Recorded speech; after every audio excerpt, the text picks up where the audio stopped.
mahal niya, minamahal din siya. Maraming salamat po. Maraming salamat. Andy Eigenman at Jake Ejercito, nabuo muli ang closeness ng pumanaw ang nanay Jacqueline. Sila ang punong abala sa pagbabantay at pagpupuyat para kay nanay. Sobra naman ang ipinakitang makabagbag damdamin at pag-iyak ni Andy mula sa kanyang mga mensahe para kay nanay na talaga namang ikinalungkot ng lahat. Bukod kay Jake na umaalalay kay Andy ay nariyan din ang kanyang kuya Gabby na hindi rin siya iniiwan. Dalawang lalaking nagmamahal sa kanya.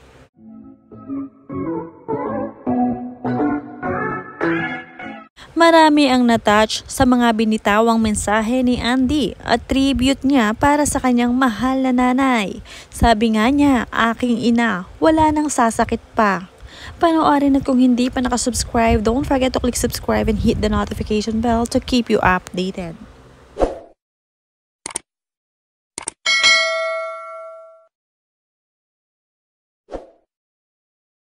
Sa Dreamscape at sa ABS-CBN sa gabing ito at sa pagdalaw ninyong lahat para makiramay sa pagkawala ng aking nanay.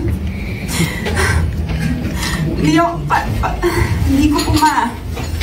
ko po ma-explain kung paano nagiging posible na alam ko rin lahat ng mga taong nandito ngayon sinasabi kung gaano kami ng kapatid ko na si Gwen, kung gaano kami kamahal ni nanay. Ganong kalaki yung puso niya na sobra niya kaming minahal. Pero kahit lahat ng pagmamahal na ibigay niya sa amin, naging posible pa rin na magkaroon siya ng malaking matirang para sa inyong lahat. Besides dedicating her life to me and my brother, she also dedicated her whole life to her craft. She's been so passionate about it. Mahal na mahal niya rin kayong lahat.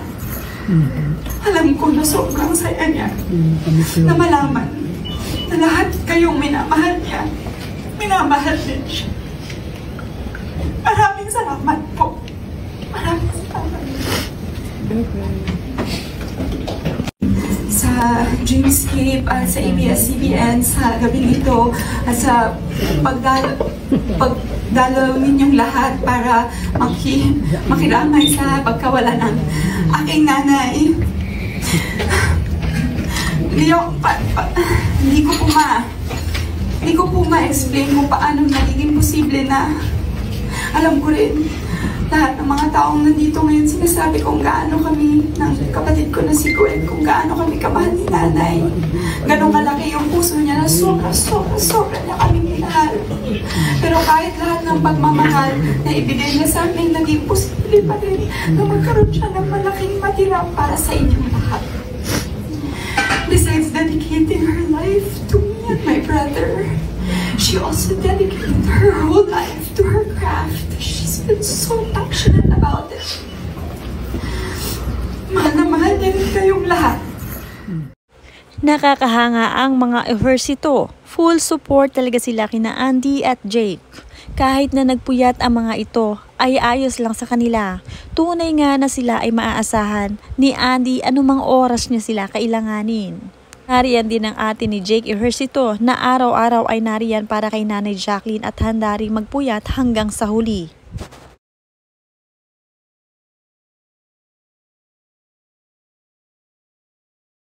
Pamilya talaga ang maituturing sa isa't isa hanggang sa mga huling sandali ni nanay Jacqueline ay hindi sila naghiwa-hiwalay. Nakakatuwa rin talaga si Jake dahil hindi lumiliban sa pagbabantay kay nanay Jacqueline. Isinantabi muna ang kanyang trabaho para sa ilang araw na pagsisilbi sa kanyang mahal na biyenan at para na rin maalalayan si Andy at ang kanyang anak na si Ellie.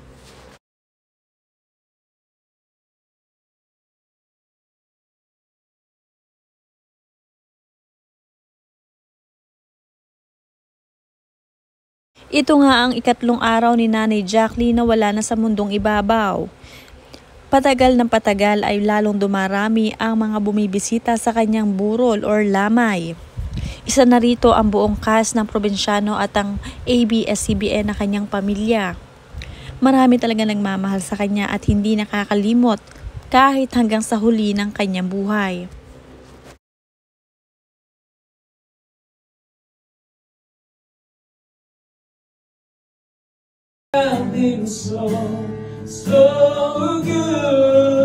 Gabi-gabi ay mayroon ding service para kay Nanay Jacqueline. May mga kumakanta at ang ilang artista rin ay nagbibigay oras para kantahan si Nanay Jacqueline. Isa din sa pabalik-balik sa lamay ni Nanay Jacqueline ay ang kanyang anak-anaka na si Claudine Barreto.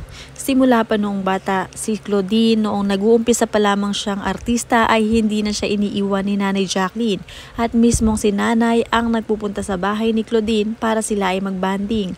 At ganun din naman si Claudine Barreto na siyang dumarayo din kay Nanay Jacqueline na parang tunay na nanay at anak ang turingan sa isa't isa. Kami ng kapatid ko na si Gwen kung gaano kami kamahal ni Nanay. Ganong kalaki yung puso niya na sobra niya kami minahal. Pero kahit lahat ng pagmamahal na ibigay niya sa amin, naging posible pa rin na magkaroon siya ng malaking matirang para sa inyong lahat. Maraming salamat. Sa Dreamscape at sa ABS-CBN sa gabing ito at sa pagdalaw ninyong lahat para makiramay sa pagkawala ng aking nanay. Nagkaroon naman ng pagkakataon na personal na interviewin ni Ogie Diaz itong si Andy Eigenman. Gaya ng ginawa niya noon kay Nanay Jacqueline na personal din niyang in-interview. Sa sobrang dami nagmamahal kay Nanay Jacqueline ay marami rin nagbibigay ng tribute para sa kanya. Isa na rito ang pinaka very touching na tribute mula sa kanyang manugang na si Jake Ejercito. Of her many iconic roles, being a grandmother was one she cherished the most, especially to Ellie. You've left a void in Ellie's heart that we could only attempt to fill for the rest of our days. But I'll give it my best shot and make sure she'll be okay. Maraming salamat. Salamat sa lahat, tita. You were loved, especially by your Ellie.